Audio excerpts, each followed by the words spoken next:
Good afternoon, students. In last class, we have studied about separation of substances chapter. In that, different methods of separation of substances like hand picking, threshing, winnowing, sieving, sedimentation, decantation, and filtration. Right? In this class, I am going to teach you evaporation. Then what is evaporation? Evaporation is also a process of separating two different mixtures. Okay. How? All of you see here, students. Look at here. I will show you. In this activity, we shall demonstrate how to separate salt solution by the process of evaporation. Students, we have already taken a glass of water. We are going to mix a spoon of salt into that. We stir it till the salt is completely dissolved.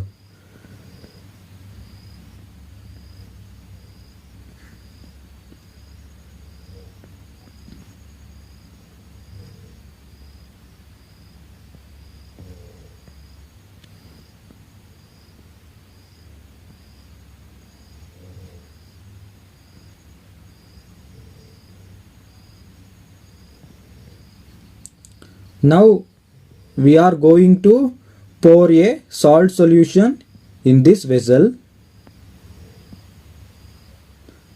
and boil it till it evaporates.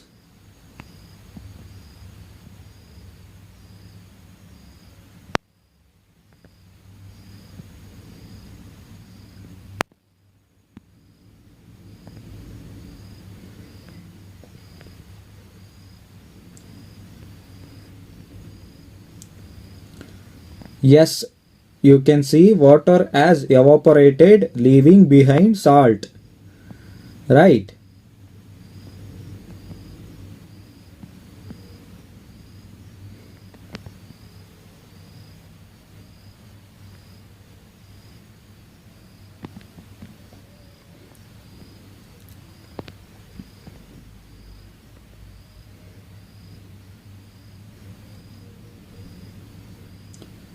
Now the water has completely evaporated, leaving behind the salt. Right? Now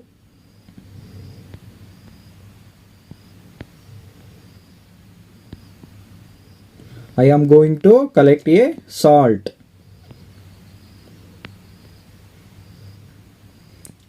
In this activity, we have demonstrated how to separate salt solution by the process of evaporation.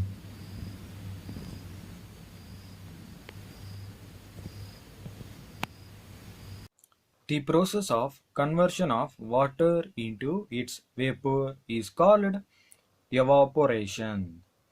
The process of evaporation takes place continuously wherever water is present.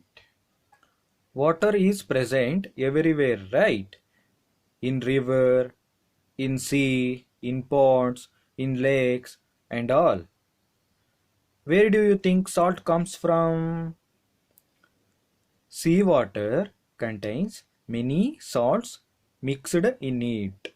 One of these salt is the common salt, what we are using in our home, right? And when seawater is allowed to stand in shallow pits, all of you see here, these are shallow pits. Students, all of you see here, these are the shallow pits, and water gets heated by sunlight, slowly turns into a water vapor through evaporation. In a few days, the water evaporates completely, leaving behind the solid salt. Common salt is then obtained from this mixture of salts by further purification. Okay, we are obtaining salt from sea water. Okay. Sea water is a source of common salt. Use of more than one method of separation.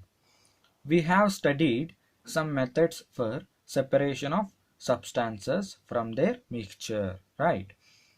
Often, one method is not sufficient to separate the different substances present in a mixture. In such a situation, we need to use more than one of these methods. Okay, what are those methods? Here in this activity, take a mixture of sand and salt. How will we separate these? We already saw that hand picking would not be a practical method for separating these sand and salt. Keep this mixture in a beaker and add some water to it. Leave the beaker aside for some time. Do you see the sand settling down at the bottom? Why you know? Because sand is heavy particle, right? When we mixing with water, heavy particles settles down, right? The sand can be separated by decantation or filtration. What does the decanted liquid contain? Do you think this water contains the salt which was there in the mixture at beginning? Right, because salt is dissolved completely in water, right?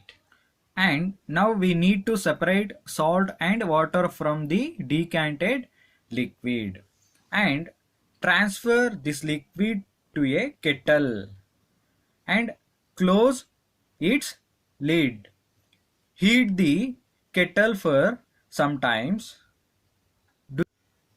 Do you notice here the steam coming out from the spout of the kettle? Take a metal plate with some ice on it and hold the plate just above the spout of the kettle. Okay. What do you observe here?